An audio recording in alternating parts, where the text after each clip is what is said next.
नमस्कार मंडळी, विष्णू कौस्तुभ क्रिएशन या चॅनलवरती आपले स्वागत आहे. शालिनीबाई एका मध्यमवर्गीय कुटुंबातील कुटुंब प्रमुख. त्या आपली सून प्रीती आणि मुलगा गणेशसोबत राहत होत्या. त्यांची मुलगी नीता, तिचे लग्न होऊन ती अमेरिकेत राहत होती. गणेश आणि प्रीतीचे लग्न होऊन 4 वर्ष झाले होते. त्यांना अजून मूळबाळ नव्हते. शालिनीबाईंची सून प्रीती नोकरी करत होती, परंतु शालिनीबाईंना ते खटकत होते. त्यांना लवकरात लवकर आजी व्हायचे होते, परंतु गणेश आणि प्रीतीला माहीत होते की प्रीतीने जॉब करणे किती महत्त्वाचे आहे. ते आपला मुलगा गणेशसोबत या विषयावर बोलत असत, परंतु तो काहीतरी बहाणे बनवून विषय टाळत असे. त्यांनी त्यांचा मोर्चा आता प्रीतीकडे वळवला होता.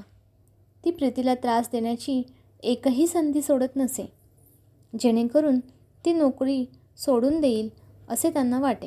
तशा त्या स्वभावाने वाईट नव्हत्या, पण आजी बनण्याचा विचार त्यांना स्वस्थ बसू देत नव्हता. त्यांच्या वयाच्या त्यांच्या मैत्रिणी पण आजी झाल्या होत्या, त्यामुळे त्या अस्वस्थ असत. त्या दिवशी ऑफिसचे खूप काम असल्यामुळे प्रीतीला रात्री झोपायला खूप उशीर झाला होता. शालिनीबाईंना भांडणाला कारणच मिळाले होते. त्या प्रीतीला म्हणाल्या, "हे का आहे प्रीती, तू अजून झोपली आहेस? सकाळचे 10 वाजले आहेत. गणेश बिचारा सकाळी उठून कामाला पण लागला आणि तू एवढा वेळ झोपून राहतेस? चल उठ, चहा आणि नाश्ता बनव. माझ्याकडून काही आता घरातील कामं होत नाहीत, नाहीतर तुझ्यावर अवलंबून राहावे लागले नसते." "माफ करा आई, काल रात्री खूप उशिरापर्यंत काम करावे लागले, त्यामुळे जवळजवळ पहाटे झोपी गेली, म्हणून उठायला उशीर झाला. तुम्ही व्हा पुढे, मी लगेचच नाश्ता बनवते." "माझं काही नाही, पण गणेशकडे तर बघ, तो सकाळपासून काम करत आहे. त्याला काही हवं नको ते नको का पाहायला? हे परमेश्वरा, मला लवकर बरी कर, म्हणजे मी माझ्या मुलाची तरी काळजी घेऊ शकेल," असे त्या नाटकी आवाजात म्हणाल्या. शालिनीबाईंनी त्यांच्या सुनेला उठवले तेव्हा जवळपास 10 वाजले होते. प्रीतीला समजलेच नाही की तिला उठायला एवढा उशीर कसा झाला. ती पटकन किचनमध्ये गेली, चहा नाश्ता बनविला, घराची झाडलोट केली, लादी पुसून ती अंघोळीला गेली. खरं म्हणजे कोरोना व्हायरसची साथ चालू होती. पूर्ण शहरात लॉकडाऊन लागले होते, त्यामुळे कामवाली बाई पण येत नव्हती. प्रीती स्वतः एका इंटरनॅशनल कंपनीमध्ये काम करत होती. बरेचदा तिला रात्री उशिरापर्यंत काम करावे लागत असे. काल पण तिचे काम रात्री उशिरापर्यंत चालू होते, त्यामुळे ती उशिरापर्यंत झोपून होती. प्रीती अंघोळ करून जेव्हा बाहेर आली तेव्हा तिची सासू तिच्या मैत्रिणीबरोबर फोनवर बोलत होती. बोलताना प्रीतीचे नाव आले म्हणून ती ऐकू लागली.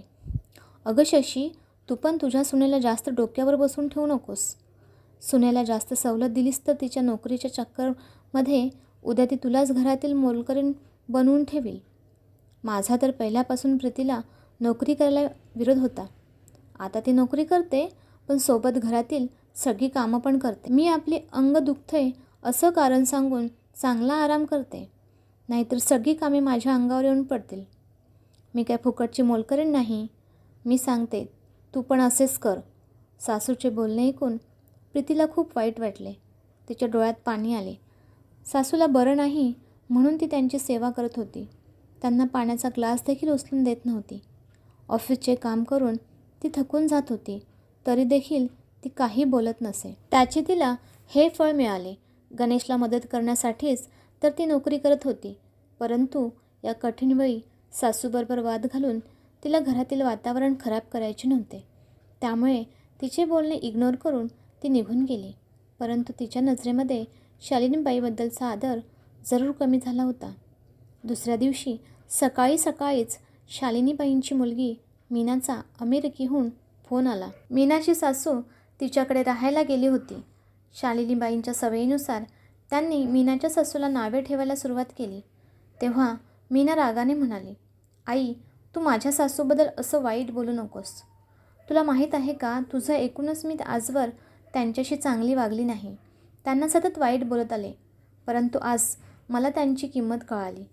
तुला तर त्यांनी अमेरिकेला येऊच नये असे वाटत होते, पण आज जर त्या इथे नसत्या तर आमचे किती हाल झाले असते. तुला माहीतच आहे की इथे नोकरी करणे किती महत्त्वाचे आहे. कोरोनामुळे खूप प्रॉब्लेम होत आहेत. सगळे घरीच असतात. सगळी कामे घरीच करावी लागत आहेत.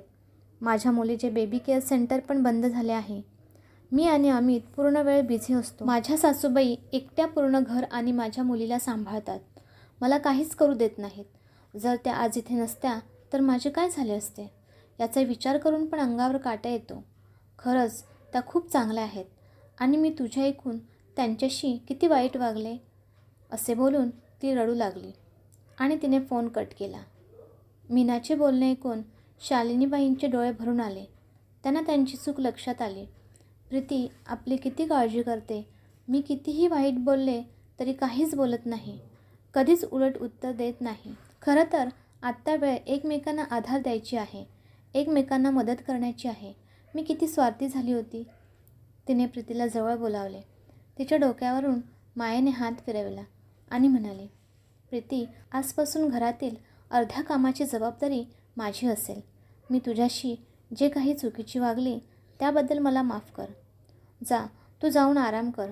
आजचे जेवण मी बनवते. सासूचे बदलते रूप पाहून प्रीतीच्या डोळ्यात अश्रू आले आणि तिला तिच्या सासूबद्दल आदर वाटू लागला. मंडळी, हा व्हिडिओ तुम्हाला कसा वाटला ते कमेंट करून नक्की सांगा आणि व्हिडिओला लाईक करा, शेअर करा आणि सबस्क्राईब करायला विसरू नका. धन्यवाद.